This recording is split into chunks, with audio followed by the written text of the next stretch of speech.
High বন্ধুরা, আজকে দুপুরের মেনুতে কি কি আছে চলো তোমাদেরকে সেটা অবশ্যই দেখাই। প্রথমেই দেখাই, এখানে আছে গরম গরম ধোয়া ওঠা ভাত, একদম এইমাত্র সবেমাত্র নামিয়ে নিয়ে আসলাম ভাতটাকে।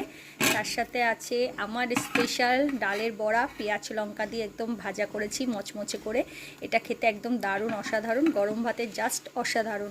তার সাথে এখানে আছে বেগুন ভর্তা বা পোড়া, যেটাই বলো না কেন, পেঁয়াজ লঙ্কা দিয়ে রেখেছি, শুধু খাওয়ার সময় এটাকে মাখলেই কমপ্লিট এটার কাজ। পেঁয়াজ লঙ্কা ধনেপাতা নেই ঘরে, ধনেপাতা দিয়ে মাখলেও হেভি লাগে। তো এই হচ্ছে বেগুন পোড়া আছে। তার সাথে এখানে আছে বেগুন ভাজা, এটা করলাম রাতে খায় বা এবেলা খায়, যেবেলা একবেলা খাওয়ার জন্য এটা করে রেখেছি। তার সাথে এখানে আছে আজকের একদম স্পেশাল বোয়াল মাছের ঝাল, এটা আমার প্রথম রান্না। ব্যাস এই হলো আজকে দুপুরের মেনু। অবশ্যই কেমন লাগলো কমেন্ট বক্সে জানাতে একদম ভুলো না। টাটা সবাইকে।